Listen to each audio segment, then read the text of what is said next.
So it is the study of charges at rest, है ना। जब चार्ज रेस्ट में होते हैं, स्टैटिक का मतलब होता है रेस्ट, जब चार्ज रेस्ट में होते हैं तो उनका क्या इफेक्ट होता है, इसकी स्टडी हम करेंगे किसमें, इलेक्ट्रोस्टैटिक्स में। और जब चार्ज मोशन में होते हैं उसका क्या इफेक्ट होता है तो उसको हम पढ़ेंगे इलेक्ट्रोमैग्नेटिज्म में, है ना। तो अभी हम पहले पढ़ेंगे चार्जेस एट रेस्ट, अभी हम जो भी पढ़ेंगे उसमें सब चार्जेस किस में रहेंगे, रेस्ट में। अब हम चार्ज का पहले डेफिनेशन लिख लेते हैं, उसके बाद फिर थोड़ा सा इसको समझेंगे। तो पहले लिखेंगे charge, the intrinsic property of a matter, लिखेंगे इसमें the intrinsic property of matter by virtue of which, लिख लेंगे the intrinsic property of a matter by virtue of which it produces electric and magnetic effects, by virtue of which it produces electric and magnetic effects,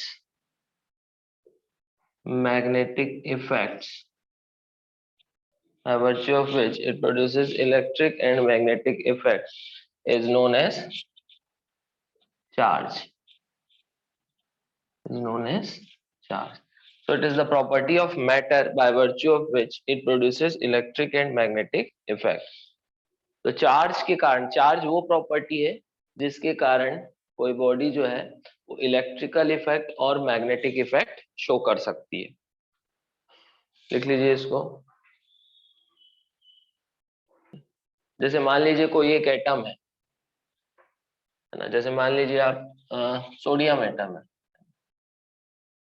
sodium atom है, तो sodium का atomic number क्या हो जाता है, 11 हो जाता है ना। सोडियम का एटॉमिक नंबर कितना होगा, 11।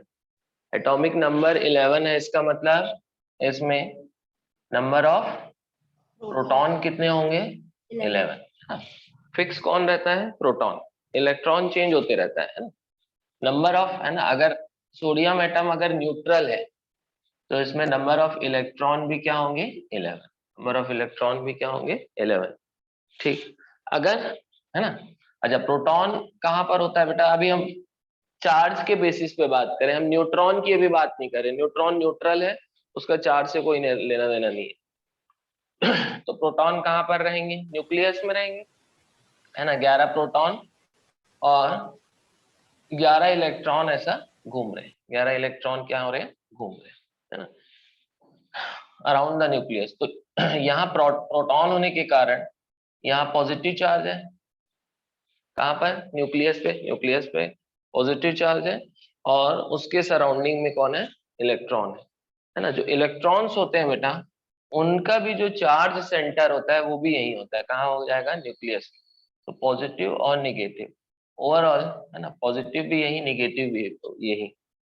तो ओवरऑल जितने पॉजिटिव, है ना, अच्छा, एक प्रोटॉन का जितना पॉजिटिव चार्ज होता है उतना ही एक इलेक्ट्रॉन का नेगेटिव चार्ज होता है ना। तो अगर किसी एटम में जितने प्रोटॉन उतने ही इलेक्ट्रॉन, मतलब जितने प्रोटॉन उतने ही इलेक्ट्रॉन, मतलब जितने पॉजिटिव चार्ज होंगे उतने ही नेगेटिव चार्ज होंगे, तो उस एटम को हम क्या बोलेंगे, न्यूट्रल बोलेंगे। उस एटम को हम क्या बोलेंगे, न्यूट्रल बोलेंगे, है ना।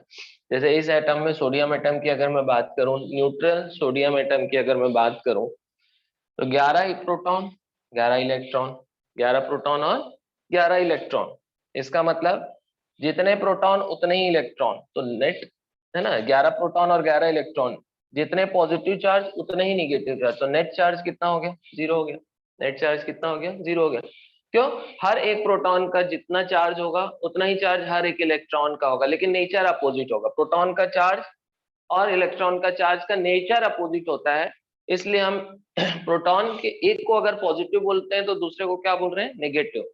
तो प्रोटॉन को अगर मैं पॉजिटिव साइन दे रहा हूं तो इलेक्ट्रॉन को क्या साइन दे रहा हूँ, नेगेटिव।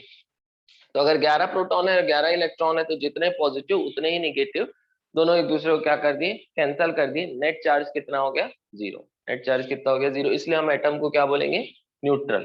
ठीक, अगर इस एटम में से एक इलेक्ट्रॉन अगर हम शिफ्ट कर दें बेटा, यहाँ से जंप करके एक इलेक्ट्रॉन सराउंडिंग में चले गया, किसी दूसरे बॉडी में चले गया, किसी दूसरे एटम में चले गया, तब यहाँ पर टोटल नंबर ऑफ इलेक्ट्रॉन कितने हो गए सोडियम एटम में, 10। तब यहाँ कितने हो गए, 10। अब जो आदान प्रदान होता है, जो शिफ्टिंग होती है, वो इलेक्ट्रॉन की ही होगी, है ना। या तो इलेक्ट्रॉन निकलेगा एटम से या तो इलेक्ट्रॉन आएगा, प्रोटॉन नहीं निकल सकता, वो न्यूक्लियस के अंदर बाइंडेड रहता है विथ स्ट्रॉन्ग न्यूक्लियर फोर्स। तो प्रोटॉन नहीं निकलेगा, निकलेगा कौन, इलेक्ट्रॉन, और आएगा भी कौन, इलेक्ट्रॉन। तो अगर मान लीजिए एक इलेक्ट्रॉन निकल गया, है ना, तो यहाँ पर एक प्रोटॉन एक्सेस में हो गया बेटा। एक प्रोटॉन किस में हो गया, एक्सेस में। क्यों, 10 प्रोटॉन है और सॉरी 11 प्रोटॉन है और 10 इलेक्ट्रॉन। तो टोटल पॉजिटिव चार्ज कितने हो गए, 11 into +1e, that is +11e। और टोटल नेगेटिव चार्ज कितने हो गए, 10 into -1e, that is -10e। तो ये जो इलेक्ट्रॉन की डेफिशिएंसी है ना, इलेक्ट्रॉन की डेफिशिएंसी के कारण एक पॉजिटिव चार्ज एक्स्ट्रा हो गया, है ना। इलेक्ट्रॉन की डेफिशिएंसी अगर दोनों में कंपेयर करोगे तो पहले प्रोटॉन और इलेक्ट्रॉन एक बराबर थे, अब इलेक्ट्रॉन एक कम हो गया। तो अब देखा जाए तो टोटल कितने प्रोटॉन है, 11, इलेक्ट्रॉन कितने, 10। तो टोटल पॉजिटिव चार्ज कितना आ रहा है बेटा, +11e, क्योंकि हम एक प्रोटॉन का चार्ज कितना ले रहे हैं, +1e, और एक इलेक्ट्रॉन का चार्ज कितना ले रहे हैं, -1e। तो टोटल 11 प्रोटॉन के कारण कितने चार्ज हो गए, टोटल +11e पॉजिटिव चार्ज, और नेगेटिव चार्ज कितने हो गए, -10e। तो नेट चार्ज कितना आ गया, नेट चार्ज अगर मैं बोलूं, चार्ज को अगर मैं Q से डिनोट करूं तो नेट चार्ज कितना आएगा, 11e plus -10e, that is कितना आ गया बेटा, +1e, +1e। मतलब एक इलेक्ट्रॉन अगर जंप करके निकल जाए, किसी भी तरह से जाए, वो कैसे जाएगा वो हम बाद में देखेंगे, तो इस एटम में कितना चार्ज आ गया, +1e। कितना चार्ज आ गया, पॉजिटिव चार्ज आ गया, और एक इलेक्ट्रॉन की डेफिशिएंसी हो गई, एक इलेक्ट्रॉन की कमी हो गई, तो टोटल पॉजिटिव चार्ज कितना आ गया, +1e। तो कहने का मतलब ये है कि चार्ज कब क्रिएट होगा किसी भी एटम या किसी भी बॉडी में, चार्ज कब क्रिएट होगा, whenever there is deficiency or excess of electron in comparison with proton। अब मान लीजिए यहाँ पर अगर एक इलेक्ट्रॉन आ जाता, अगर यहाँ से एक इलेक्ट्रॉन, बाहर से एक इलेक्ट्रॉन आ जाता, तो यहाँ टोटल कितने इलेक्ट्रॉन हो जाते बेटा, मतलब एक सोडियम जो न्यूट्रल एटम है उसमें अगर एक इलेक्ट्रॉन आ जाता, तो पहले कितने इलेक्ट्रॉन थे, 10 सॉरी 11, क्योंकि न्यूट्रल था। अब 10 है ना, पहले कितने प्रोटॉन थे, 11, पहले कितने इलेक्ट्रॉन थे, 11। अब एक इलेक्ट्रॉन एक्स्ट्रा आ गया, एक इलेक्ट्रॉन एक्स्ट्रा आ गया, बाहर से आ गया, तो अब टोटल नंबर ऑफ इलेक्ट्रॉन कितने हो गए, 12। टोटल नंबर ऑफ इलेक्ट्रॉन कितने हो गए, 12। तो टोटल पॉजिटिव चार्ज तो +11e है, और टोटल नेगेटिव चार्ज कितना हो गया बेटा, -12e। तो नेट चार्ज अगर मैं बोलूं तो कितना आ गया, दोनों को ऐड करेंगे, 11 -12, दैट इज -1e। अब एक इलेक्ट्रॉन एक्स्ट्रा होने के कारण इस सोडियम एटम में नेगेटिव चार्ज आ गया, कितना आ गया, -1e। ठीक, तो कहने का मतलब ये है कि किसी भी एटम या बॉडी पे चार्ज कब होंगे, चार्ज कब एग्जिस्ट करेगा, जब उसमें एक्सेस होगा इलेक्ट्रॉन का या डेफिशिएंसी होगी इलेक्ट्रॉन की in comparison with proton, in comparison with proton. और न्यूट्रल बॉडी का मतलब या न्यूट्रल एटम का मतलब जितने प्रोटॉन उतने ही इलेक्ट्रॉन। आ रहा है ये समझ में, क्लियर हो रहा है आप लोगों को? Yes sir, yes sir. Charge के बारे में ही पढ़ेंगे बेटा, है ना। Charge is a scalar quantity. ठीक, नेक्स्ट लिखेंगे, चार्ज की यूनिट क्या हो जाएगी, तो हेडिंग डालेंगे हम यूनिट ऑफ चार्ज। चार्ज की यूनिट क्या होगी जल्दी बताएंगे, कूलम, कूलम है ना। SI unit of charge is ampere second और कूलम। नेक्स्ट लिखेंगे बेटा, CGS unit of charge is stat coulomb, लिख लेंगे CGS unit of charge is stat coulomb। दोनों में रिलेशन है, हमको ध्यान रखना है। 1 कूलम, किसी को याद है क्या रखना है? 1 coulomb is 3 into 10⁹ state coulomb. State coulomb is the CGS unit of charge. Next लिखेंगे। अच्छा, टोटल 2 टाइप के चार्ज होते हैं, एक पॉजिटिव और दूसरा नेगेटिव, है ना। इतना होता है नेगेटिव चार्ज, है ना। चार्ज ऑफ प्रोटॉन,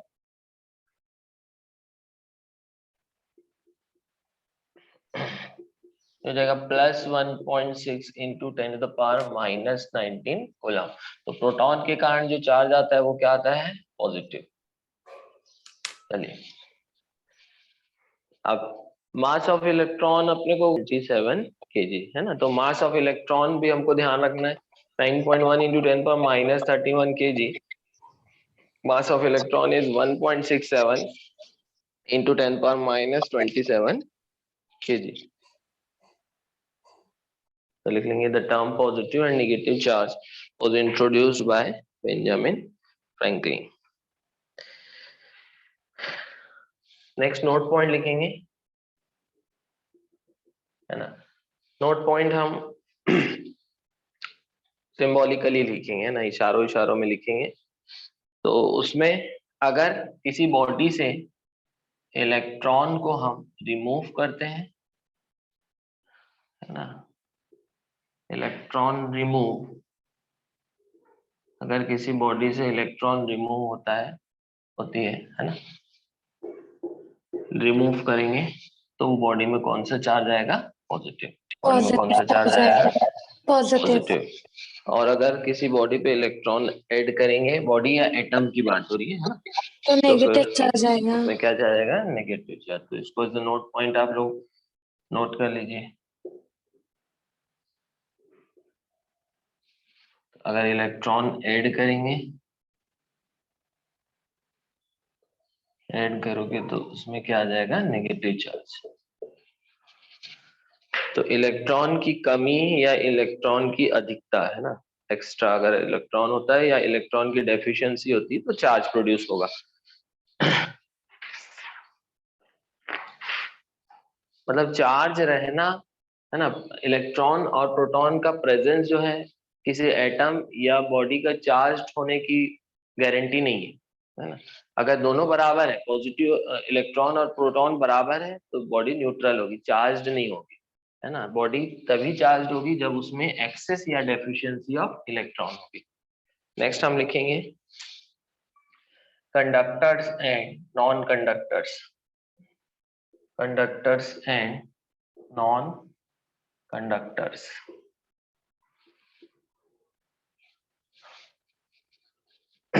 कंडक्टर्स किसको बोलेंगे बेटा? कंडक्टर्स में जो आउटर मोस्ट इलेक्ट्रॉन होते हैं, जो सबसे बाहरी शेल के जो इलेक्ट्रॉन्स होते हैं, वो लूजली बॉन्डेड होते हैं। किसके साथ? प्रोटॉन के साथ, है ना।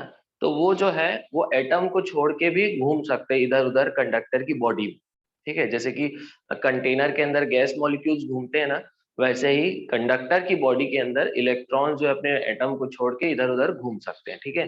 तो कंडक्टर्स में ऐसे जो इलेक्ट्रॉन, जो आउटर मोस्ट शेल के इलेक्ट्रॉन्स है, जो लूजली बॉन्डेड इलेक्ट्रॉन्स है, उनको हम क्या बोलते हैं? फ्री इलेक्ट्रॉन्स, ठीक है। और वही जो है चार्ज कैरियर का काम करते हैं, ठीक है। तो कंडक्टर्स में लिखेंगे, पहला कंडक्टर्स लिखेंगे।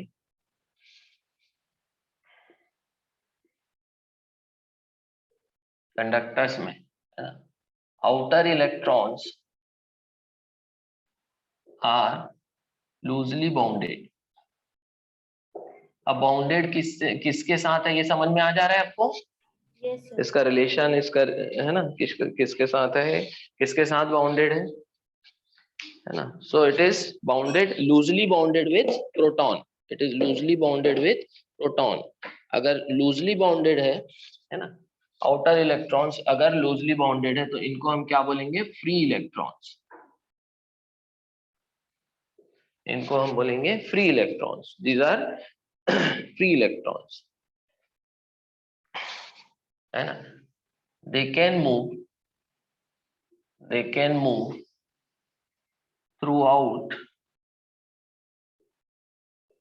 the volume of a conductor, throughout the volume of a conductor, throughout the volume of a conductor. Conductor की बॉडी में ये फ्रीली मूव कर सकते हैं।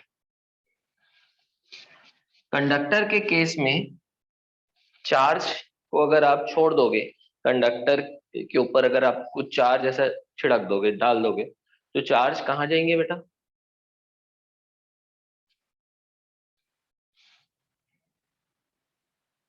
In case of a charged conductor, in case of a charged conductor, in case of a charged conductor, whole of its charge is present on its outer surface.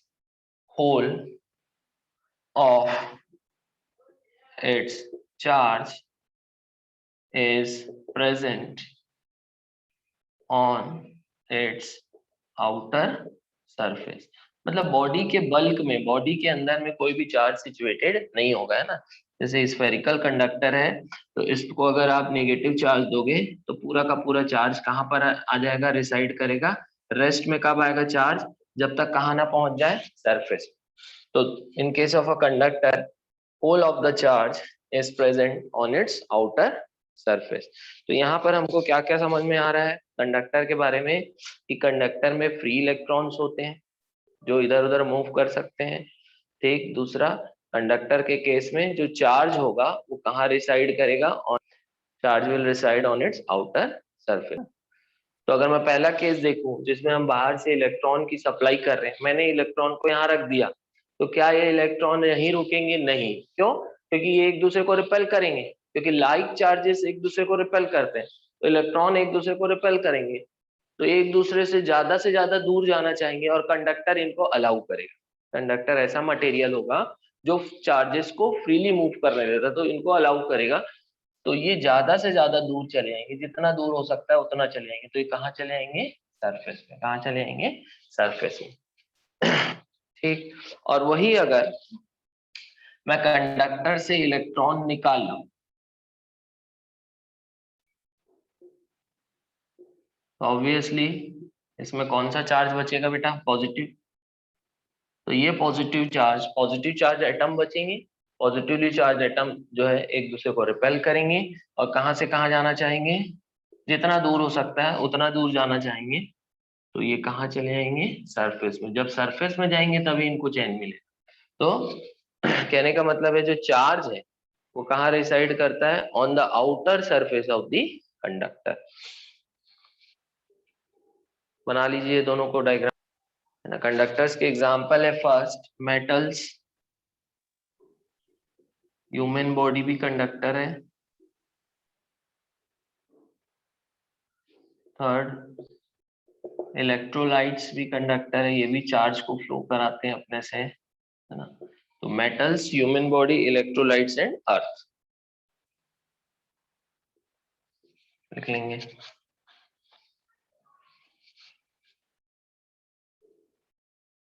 है ना। तो second हम देखेंगे insulators, tightly bounded होंगे, है ना। तो electrons होंगे आर टाइटली बाउंडेड, एकदम पकड़ के रखे हैं एटम्स इनको, है ना। They are not free, not free, ये अपने एटम को छोड़ के नहीं जा सकते, अपने एटम को छोड़ के नहीं जा सकते। इसमें लिखेंगे, है ना। तो इंसुलेटर्स में जो है इलेक्ट्रॉन्स जो है ये फ्री टू मूव नहीं है ना। अगर आप इनको बाहर से अगर कहीं चार्ज भी ले जाके रख देते हो इंसुलेटर में, तो चार्ज को आप जहां रखोगे वही वही रहेंगे, क्योंकि इंसुलेटर जो है चार्ज के मोशन को अलाउ नहीं करते। इंसुलेटर जो है चार्ज के मोशन को अलाउ नहीं करेंगे, ठीक है।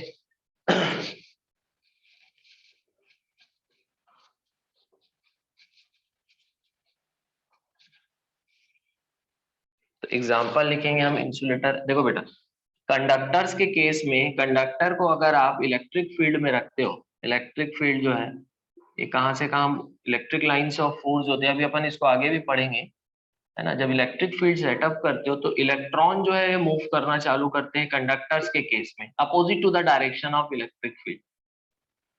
इलेक्ट्रॉन मूव करना चालू करते हैं किसके केस में, कंडक्टर्स के केस में इलेक्ट्रॉन मूव करते हैं। लेकिन नॉन कंडक्टर के केस में या इंसुलेटर के केस में इलेक्ट्रॉन मूव नहीं कर सकते। हाँ, ये होता है कि अगर आप इलेक्ट्रिक फील्ड को जब अप्लाई करेंगे तो हो सकता है कि जो एटम का है ना, देखो एटम का मैंने स्ट्रक्चर आपको बताया कि एटम का ये न्यूक्लियस है, न्यूक्लियस के सेंटर में पॉजिटिव चार्ज का भी सेंटर है, और इलेक्ट्रॉन भले ही एटम के सराउंडिंग में घूम रहे हैं, इलेक्ट्रॉन जो है वो एटम के सराउंडिंग में घूम रहे हैं, लेकिन टोटल जो नेगेटिव चार्ज का सेंटर भी यही पर है, तो न्यूट्रलिटी आ गई। एटम न्यूट्रल न्यूट्रल भी है और नॉन पोलर भी है। पोलरिटी कब आती है, जब चार्ज क्या होते हैं बेटा, सेपरेट होते हैं, तो उसका भी कुछ ना कुछ इलेक्ट्रिक इफेक्ट होता है ना। लेकिन न्यूट्रल एटम की अगर मैं बात करूं तो न्यूट्रल और नॉन पोलर एटम के केस में जो ज्यादातर होता ही है ना, जो एटम अगर मैं न्यूट्रल बोला तो नॉन पोलर भी, नॉन पोलर मतलब जहां पॉजिटिव चार्ज का सेंटर वही नेगेटिव चार्ज का सेंटर। लेकिन अगर आप इलेक्ट्रिक फील्ड लगाते हैं है ना, किसके केस में, इंसुलेटर के केस में, तो होता क्या है कि पॉजिटिव और नेगेटिव चार्ज का सेंटर थोड़ा सा शिफ्ट हो जाता है, थोड़ा सा क्या हो जाता है, शिफ्ट हो जाता है, जिसके कारण पोलराइज्ड हो जाता है। इंसुलेटर क्या हो जाता है, पोलराइज्ड हो जाता है, मतलब उसमें थोड़ा सा दूरी आ जाती है पॉजिटिव और नेगेटिव चार्ज में। तो अब हम है ना एक डाइपोल जैसे क्रिएट होता है। डाइपोल मतलब दो अलग अलग पोल, नॉर्थ पोल साउथ पोल, दो अलग अलग charge, positive charge negative charge, separated by certain distance. तो इस केस में क्या आ जाएगा, सेपरेशन आ जाता है। अगर आप इंसुलेटर को इलेक्ट्रिक फील्ड में रखोगे तो सेपरेशन आ जाएगा कि इसका अलग नहीं होगा, चार्ज अलग नहीं होगा एटम से, लेकिन थोड़ा सा सेपरेशन आएगा। तो सेंटर कोइंसाइड नहीं करेगा, पॉजिटिव और नेगेटिव चार्ज का सेंटर कोइंसाइड नहीं करेगा। इसको फिर हम बोलेंगे कि इंसुलेटर क्या हो गया, पोलराइज्ड हो गया। और इसी इंसुलेटर को जब वो पोलराइज हो जाता है तब उसको डाइलेक्ट्रिक बोलते हैं। तब क्या बोलेंगे, डाइलेक्ट्रिक। इस इंसुलेटर को जब ये पोलराइज हो जाएगा तब इसको क्या बोलेंगे, डाइलेक्ट्रिक। नॉर्मल अगर आप इसको इलेक्ट्रिक फील्ड में नहीं रखेंगे तो इसके एटम्स के पॉजिटिव और नेगेटिव सेंटर कोइंसाइड करेंगे, ये पोलराइज नहीं होगा, इसको हम तब डाइलेक्ट्रिक नहीं बोलेंगे, तब हम इसको इंसुलेटर बोलेंगे। लेकिन अगर इसको इलेक्ट्रिक फील्ड में डाल दिए तब इसके सेंटर्स पोलराइज हो जाएंगे, तब हम इसको क्या बोलेंगे, डाइलेक्ट्रिक। ठीक, तो इलेक्ट्रॉन्स कभी भी इंसुलेटर के केस में इलेक्ट्रॉन जो है वो एटम को छोड़ के नहीं जाएंगे। हाँ, सेंटर शिफ्ट हो सकता है, लेकिन वो भी कब होगा, जब स्पेशल अरेंजमेंट है। तो इंसुलेटर्स आर है ना, तो इसको तो खैर अभी हम आगे भी पढ़ेंगे डाइलेक्ट्रिक, जब हम इलेक्ट्रिसिटी पढ़ेंगे। तो अभी मैं जस्ट आपको थोड़ा सा एक इंट्रोडक्शन दे रहा हूँ कि इंसुलेटर्स में इलेक्ट्रॉन जो है ये टाइटली बॉन्डेड होते हैं, ये एटम को छोड़ के नहीं जाएंगे। एग्जाम्पल जो है ग्लास, ग्लास एक इंसुलेटर है, इसमें से चार्ज ऐसा फ्लो नहीं करेंगे। हैंड रबर, रबर जो पहनते हैं, हैंड ग्लव्स या हैंड रबर, ये भी किसका काम करेंगे, इंसुलेटर का। ये अपने से चार्ज फ्लो होने नहीं देंगे। इसलिए आपने देखा होगा कि जो इलेक्ट्रिशियंस होते हैं, जो खंभे में, जैसे अगर हमारे घर की लाइट ऑफ हो गई या कुछ प्रॉब्लम आती है तो वो लोग हैंड ग्लव्स बड़ा बड़ा पहने रहते हैं, देखे हो बेटा आप लोग। Yes sir. Yes sir. चलिए लिख लीजिए यहाँ तक। तो इंसुलेटर के एग्जांपल हो गए glass, hand rubber, plastics and dry woods.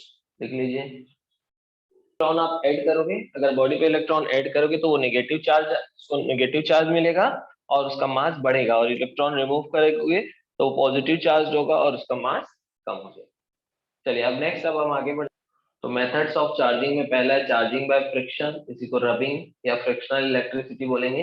Second है charging by conduction, third is charging by induction. चलिए अभी एक एक करके इसको, इसके कुछ पॉइंट्स लिखते जाएंगे। ठीक है, पहला लिखेंगे आप लोग चार्जिंग बाय फ्रिक्शन। फर्स्ट आप लोग लिखेंगे चार्जिंग बाय फ्रिक्शन। अब देखो, किसी भी मटेरियल के से अगर हमको इलेक्ट्रॉन रिमूव करना है तो इलेक्ट्रॉन रिमूव करने के लिए जो इसको एनर्जी देना पड़ता है वो उसका क्या कहलाता है, वर्क फंक्शन। क्या कहलाता है इसका, वर्क फंक्शन। वर्क फंक्शन मतलब अगर मान लो इसको 10 जूल एनर्जी की रिक्वायरमेंट है, 10 जूल एनर्जी से बाहर निकल जाएगा तो ये 10 जूल एनर्जी इसका क्या कहलाएगी, वर्क फंक्शन। अब वर्क फंक्शन जो है अलग अलग मटेरियल पे डिपेंड करता है, किसी का वर्क फंक्शन ज्यादा हो सकता है, किसी का वर्क फंक्शन कम हो सकता है। मान लो बॉडी ए है, इसका वर्क फंक्शन है 10 जूल, और एक बॉडी बी है, इसका वर्क फंक्शन है 20 जूल। तो आसानी से इलेक्ट्रॉन निकालना आसान किसमें से है, बताओ जल्दी से, किसमें से इलेक्ट्रॉन तो क्योंकि ए का वर्क फंक्शन लो है, इसको कम एनर्जी दोगे, इसमें से इलेक्ट्रॉन।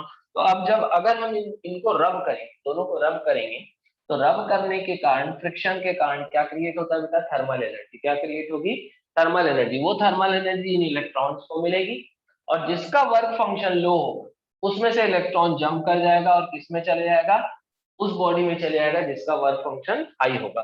तो फ्रिक्शन से रब हुआ है ना, फ्रिक्शन करोगे आप, मतलब रब करोगे, रब करने से क्या क्रिएट होगी, thermal energy. Thermal energy in electrons को मिलेगी, और जिन इलेक्ट्रॉन्स का वर्क फंक्शन लो है वो जंप कर जाएंगे, वो एनर्जी लेके कहाँ चलेंगे, वो रिमूव हो जाएंगे उस बॉडी पे जिसमें वो है। तो जिस बॉडी का में इलेक्ट्रॉन्स का वर्क फंक्शन लो है, वहां से इलेक्ट्रॉन जंप करके उस बॉडी में चले जाएंगे जिसका वर्क फंक्शन हाई है। तो इस तरह से जहां से इलेक्ट्रॉन रिमूव हुए वहां क्या आ जाएंगे, पॉजिटिव चार्ज आ जाएंगे, है ना, और जहां पर इलेक्ट्रॉन ऐड हो रहे हैं वहां वहां क्या आ जाएंगे, निगेटिव चार्ज। तो this is body with low work function, this is body with high work function,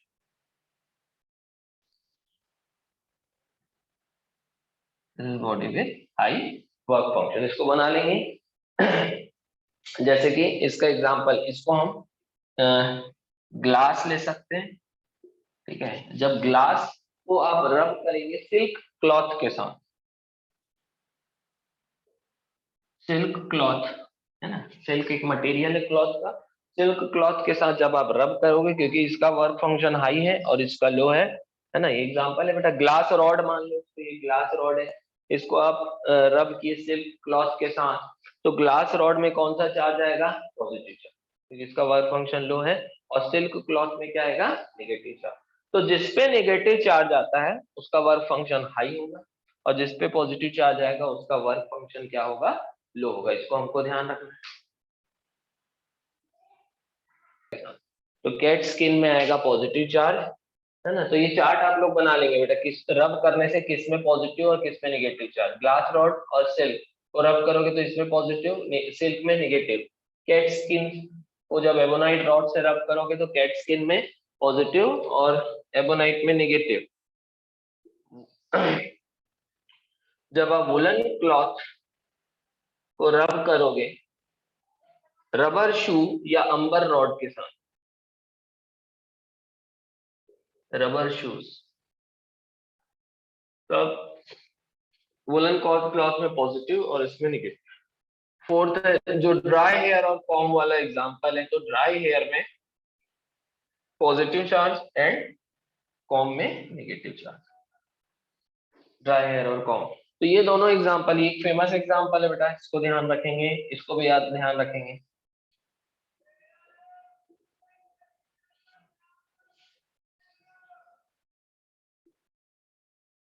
चलिए नोट कर लीजिए, इसको चार्ट एक बना लीजिए।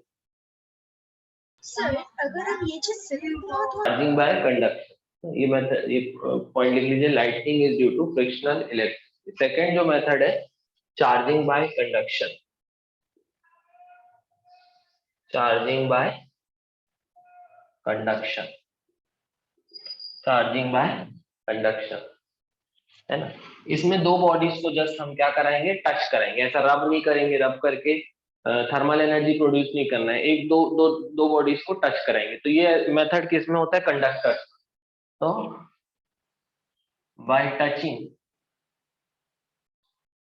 टू बॉडीज, दो बॉडीज को हम क्या कराएंगे, टच करेंगे, तो इसको बोलेंगे चार्जिंग बाय कंडक्टर, है ना। तो क्या होता है जब आप एक चार्ज बॉडी को एक न्यूट्रल बॉडी के साथ कनेक्ट कराते हैं या एक चार्ज बॉडी को दूसरी चार्ज बॉडी के साथ भी कनेक्ट कराते हैं, तो इलेक्ट्रॉन्स फ्लो करते हैं from one body to another, electrons flow करेंगे from one body to another, ठीक है।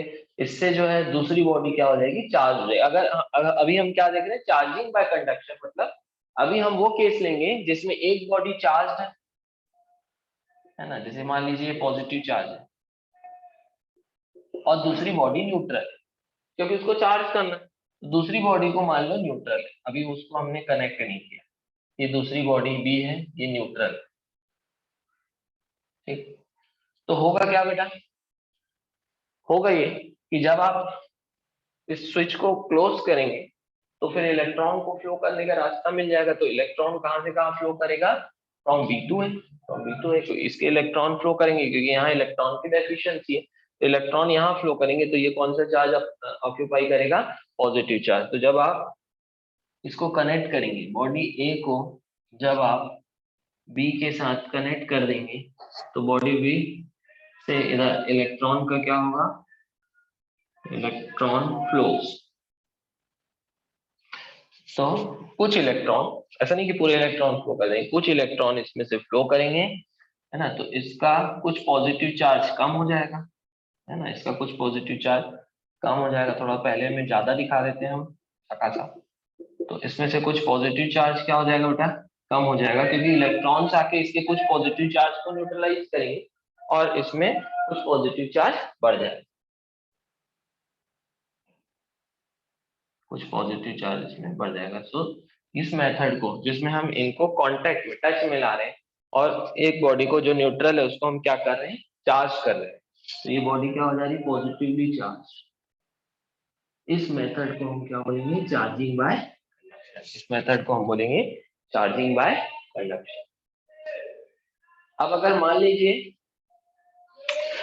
इसमें चार्ज क्यू था, मान लीजिए बेटा एक स्फीयर है, इसका रेडियस है r। अगर एक आइडेंटिकल स्फीयर हम लेके आएंगे, अगर हम एक आइडेंटिकल स्फीयर लेके आएंगे, मतलब इसका भी रेडियस r हो, ये न्यूट्रल है लेकिन इसका रेडियस r हो, इसका मटेरियल भी वही है, मान लो ये आयरन का स्फीयर है तो ये भी आयरन का होना चाहिए, है ना। इसका मास भी वही है, मतलब ये हर तरह से अगर आइडेंटिकल होगा, अगर ये हर तरह से आइडेंटिकल होगा तो जो चार्ज डिस्ट्रीब्यूशन होगा वो आधा आधा हो जाएगा। मतलब इसमें फाइनली कितना चार्ज आएगा, 2/2, और इसमें फाइनली कितना चार्ज आएगा, 2/2, आधा आधा होगा। कब, जब ये दोनों एग्जैक्टली क्या होंगे, आइडेंटिकल। चार्जिंग बाय conduction में, when a charged body is connected with an uncharged body, some electrons are transferred from one body to, and therefore the uncharged body acquires by conduction mainly conductors are charged, है ना। इसको note कर लीजिए, है ना। अगर दोनों body का शेप और साइज सारी चीजें आइडेंटिकल होगी तो इसमें जैसे चार्ज क्यू है और ये न्यूट्रल, दोनों को टच करोगे तो फाइनल चार्ज दोनों में क्या होगा, सेम होगा, आधा आधा बढ़ जाएगा, 2/2, 2/2, है ना। तो इसमें क्या है, चार्जिंग बाय इंडक्शन। मिटा दो इसको। Yes sir. हाँ, तो अब देखेंगे चार्जिंग बाय इंडक्शन। तो चार्जिंग बाय इंडक्शन पहले लिख लेते हैं इसको। It is the phenomenon of it is the phenomenon of temporary it is the phenomenon of temporary electrification of a body. It is the phenomenon of temporary electrification of a body in which opposite charges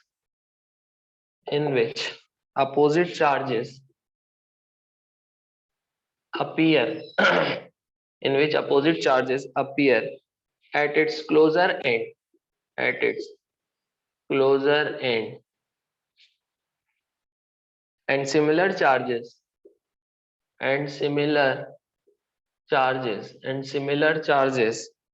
appear at its farther end, appear at its farther end, appear at its farther end in presence of a nearby charged body, in presence of a nearby charged body. पहले इसको लिख लीजिए।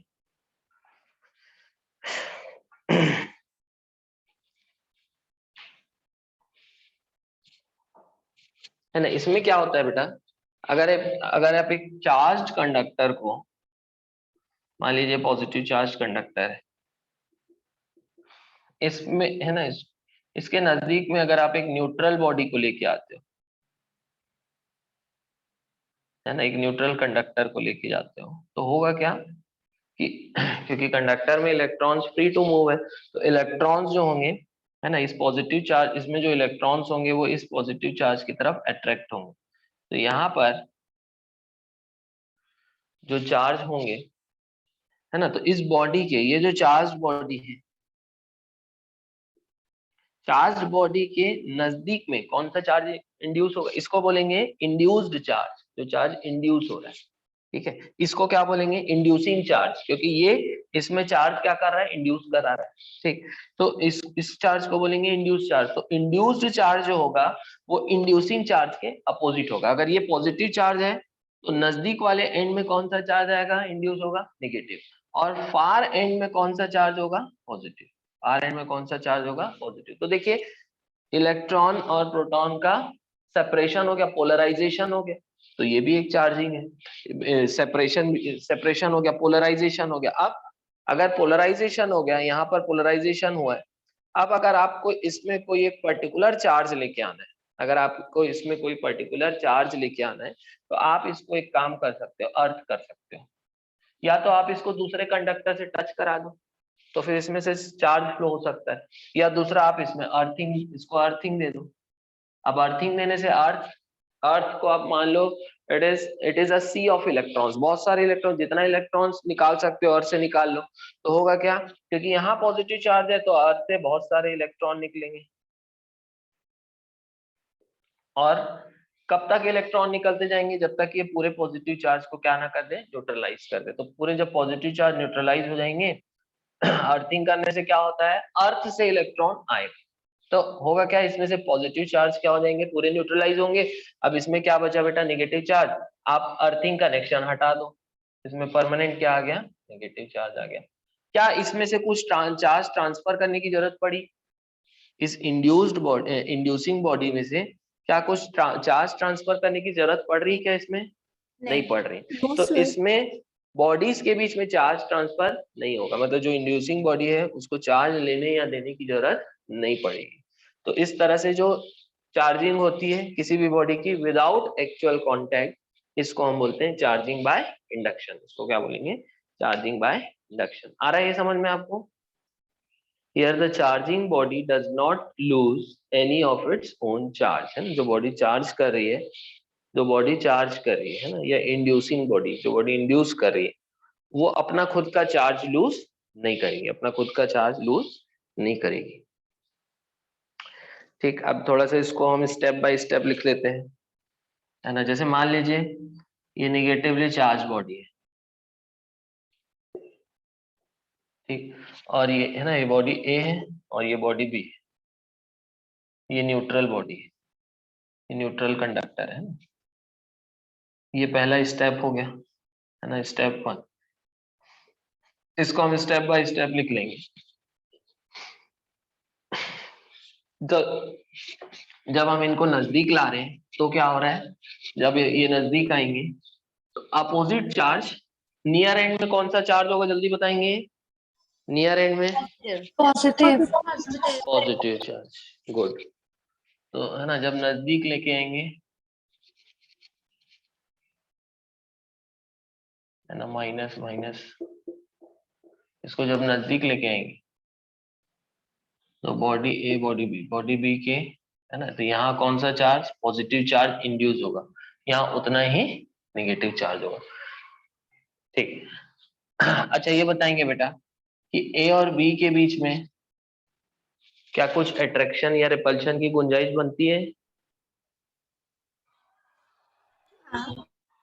ना। Overall dominating force कौन सी होगी बेटा, attractive. तो इन दोनों के बीच में क्या होगा, अट्रैक्शन। तो न्यूट्रल बॉडी और चार्ज बॉडी के बीच में रिपल्शन पॉसिबल ही नहीं, रिपल्शन इज नॉट पॉसिबल। हमेशा क्या है, क्या होगा, अट्रैक्शन। अरे ना देखो, जैसे अगर ये न्यूट्रल है, अगर ये न्यूट्रल है और ये नेगेटिव चार्ज है तो भी अट्रैक्शन। लेकिन अगर ये पॉजिटिव चार्ज है और ये नेगेटिव चार्ज है तो भी अट्रैक्शन, तो भी अट्रैक्शन होगा कि नहीं। तो आप फिर नहीं बता सकते खुल के, अट्रैक्शन के बेसिस पे आप नहीं बता सकते, क्योंकि न्यूट्रल बॉडी पे भी अट्रैक्शन हो रहा है और चार्ज बॉडी पे भी अट्रैक्शन हो रहा है। तो आप श्योरिटी से नहीं कह सकते कि क्योंकि अट्रैक्शन हो रहा है तो ये बॉडी, क्योंकि हम इसको टेस्ट कर रहे हैं, ये तो चार्ज है पक्की बात, इसको टेस्ट कर रहे हैं कि ये बॉडी चार्ज है कि न्यूट्रल है, तो इसको अट्रैक्शन के बेसिस पे हम टेस्ट नहीं कर सकते। टेस्ट किसके बेसिस पे होगा, रिपल्शन के बेसिस पे। टेस्ट हमेशा किसके बेसिस पे होगा बेटा, रिपल्शन। अगर ये न्यूट्रल होगा तो अट्रैक्शन ही शो करेगा, है ना। लेकिन अगर मान लो मैं नेगेटिव चार्ज के नजदीक इसको लेके आ गया, अट्रैक्शन हो रहा है, तो मुझे, है ना, मान लो इसको मैं ये पॉजिटिव चार्ज है, इसको मैं इसके नजदीक लेके आ गया, अट्रैक्शन हो रहा है, मुझे कंफ्यूजन हो रहा है, अरे यार कहीं ये न्यूट्रल तो नहीं है, तो मैं क्या करूंगा, एक पॉजिटिव चार्ज बॉडी लेके आ जाऊंगा।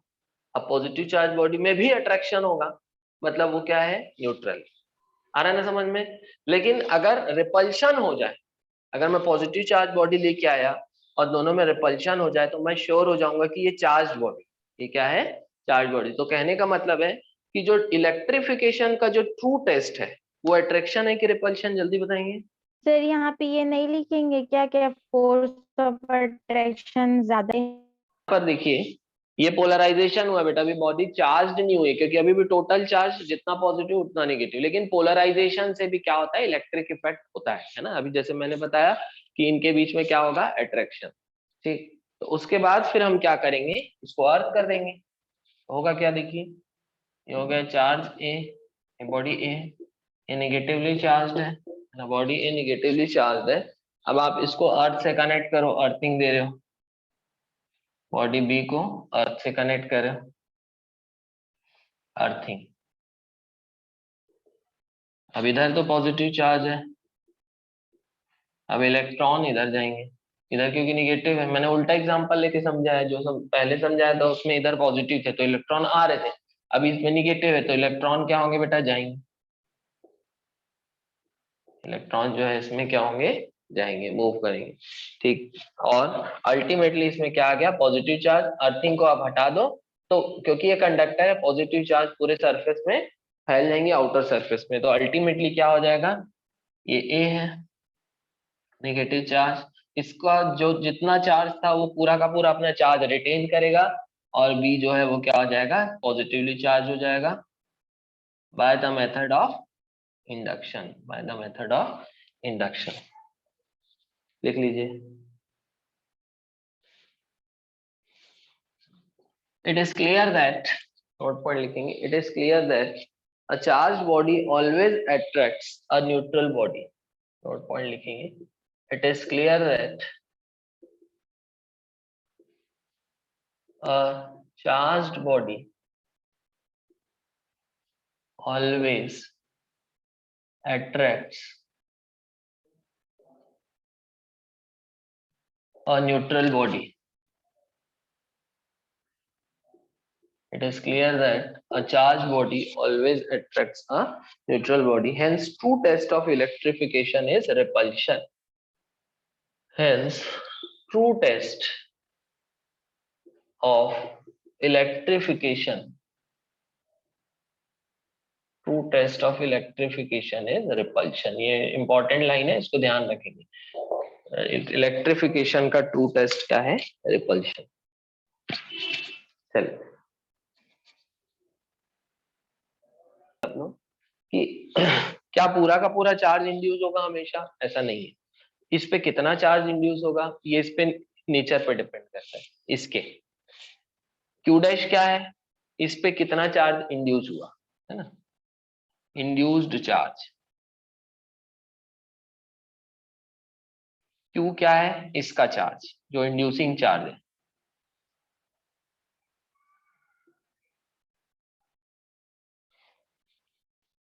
और के क्या है, कांस्टेंट, वही 1/4 पाई एप्सिलॉन नॉट के, है ना, के इज रिलेटिव परमिटिविटी, इसकी परमिटिविटी। तो के इसके मटेरियल पे डिपेंड करेगा, और अगर मेटल होता है बेटा तो के हो जाता है इन्फिनिटी, मेटल का जो के होता है इन्फिनिटी। मेटल का के क्या होता है, इन्फिनिटी। तो मैं 4 पाई एप्सिलॉन नॉट है ना, जिसमें चार्ज इंड्यूस हो रहा है, अगर वो मेटेलिक हो तो मेटेलिक होगा, तो पूरा का पूरा, क्योंकि के इन्फिनिटी हो जाएगा तो 1/इन्फिनिटी क्या हो जाएगा, 0 हो जाएगा। तो 1/इन्फिनिटी 0, 1 - 0 इज 1, 1 × q इज q। तब उस केस में q डैश किसके बराबर हो जाएगा, q के, मतलब जितना इंड्यूसिंग चार्ज है वो पूरा उतना ही चार्ज इंड्यूस हो जाएगा। तो या तो इंड्यूस्ड है ना, इंड्यूसिंग चार्ज के बराबर चार्ज इंड्यूस होगा, या तो उससे कम होगा। It depends on the material of conductor, it depends on the material of conductor. इसको अभी आप नहीं भी लिखो, है ना बेटा, स्ट्रक्चर को मैं क्या बोल रहा हूँ, गोल्ड लीफ इलेक्ट्रोस्कोप, है ना, ये मेटल रॉड रहेगा ताकि इलेक्ट्रॉन यहाँ से पूरे ऊपर जा सके, कंडक्शन हो सके, metal rod. Gold leaf electroscope का काम क्या है, टू डिटेक्ट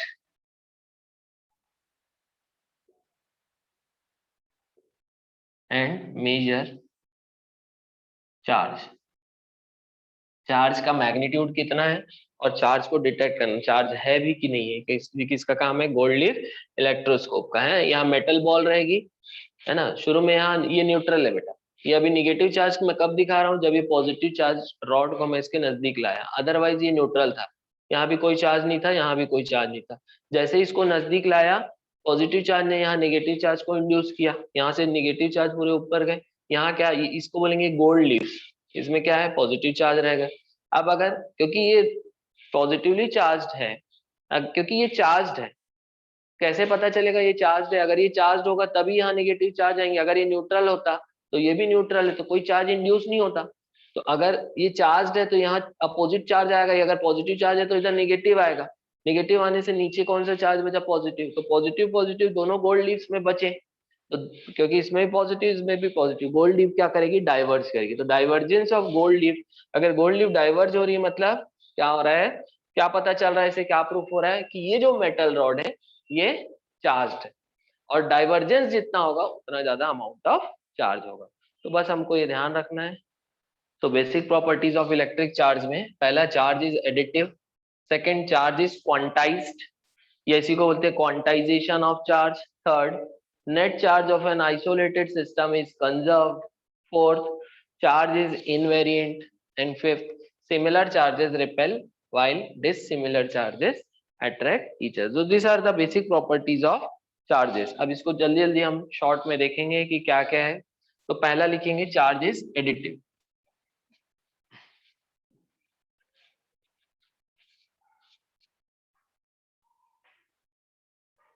मतलब किसी सिस्टम में अगर बहुत सारे चार्जेस है तो नेट चार्ज ऑफ सिस्टम क्या होगा, सारे इंडिविजुअल चार्जेस का नॉर्मल एल्जेब्रिक सम। तो अगर किसी सिस्टम में, है ना, if system has n charges q1, q2, q3 dash dash dash qn, therefore net charge, है ना, इसको अपन एक को q1 ले लेते हैं, एक को -q2 ले लेते हैं, q3 ले लेते हैं, एक को -q4, है ना, मतलब कहने का मतलब हम ये दिखाना चाह रहे हैं कि पॉजिटिव चार्ज भी हो सकते हैं, नेगेटिव भी हो सकते हैं, dash dash qn, therefore net charge on the system,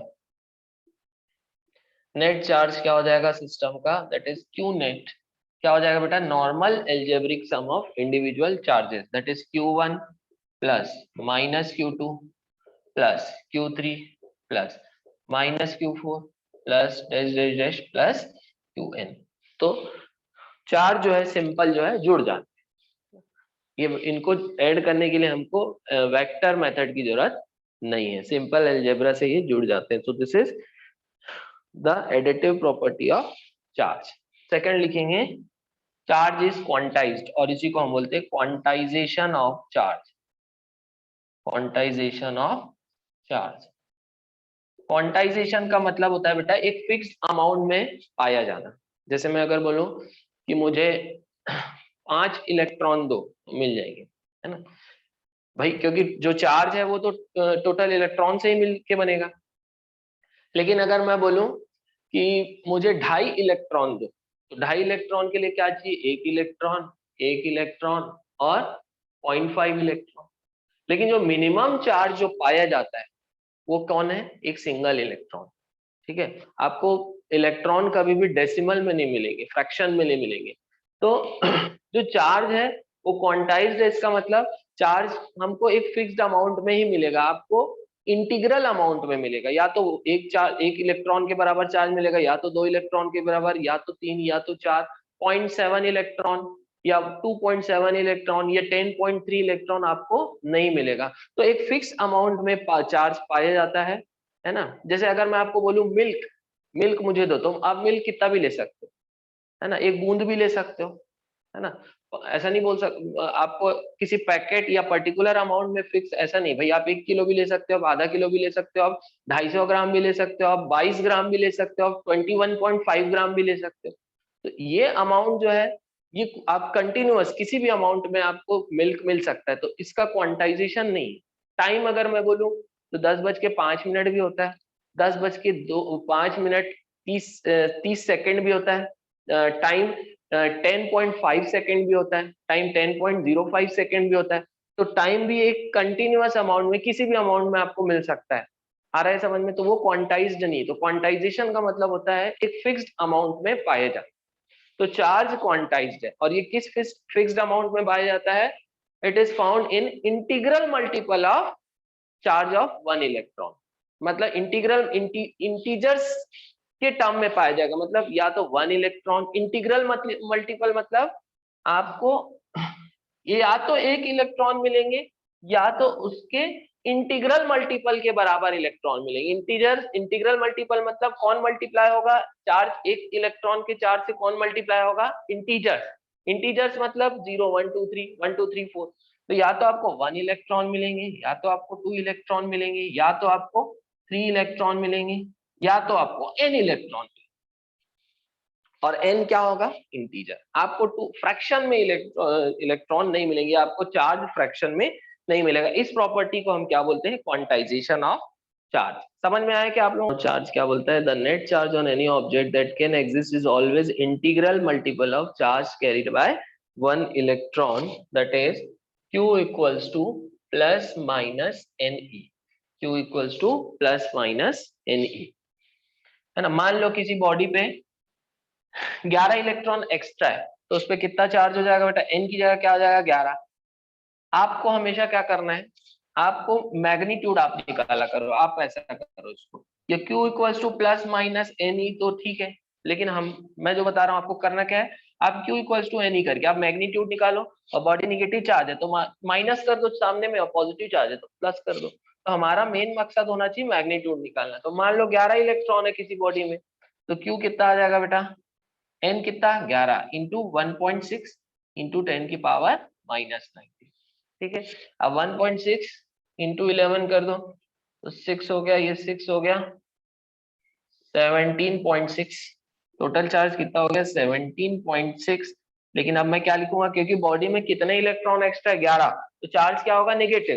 तो minus 17.6 into 10 to the power minus 19 coulomb, ये हो जाएगा टोटल चार्ज। तो Q equals to plus minus, plus और माइनस क्यों मल्टीप्लाई किया गया है कि अगर पॉजिटिव चार्ज होगा तो प्लस कर दोगे, और नेगेटिव चार्ज होगा तो क्या कर दोगे, माइनस कर दोगे। पहले हमको क्या करना है, हमेशा आप पहले मैग्नीट्यूड निकालो चार्ज का, और फिर आपको पता है कि वो बॉडी पॉजिटिवली चार्ज है, नेगेटिवली चार्ज, तो माइनस का साइन लगा दो। अगर बॉडी नेगेटिवली चार्ज है और पॉजिटिवली चार्ज है तो प्लस का साइन लगा दो। आ रहा है ये समझ में? Q equals to plus minus ne में n क्या है बेटा, integer. Here n is an integer. Here n is an integer, that is 1 2 3 dash dash, and here n is an integer. ये हो गया। उसके बाद लिखेंगे e क्या है बेटा, e की वैल्यू कितनी, 1.6 into 10 to the power minus 19 coulomb, है ना। ये या तो बोलो चार्ज ऑफ 1 इलेक्ट्रॉन या चार्ज ऑफ 1 प्रोटॉन, दोनों तो मतलब एक ही है। हम लिख देते हैं charge of 1 electron, charge of 1 electron.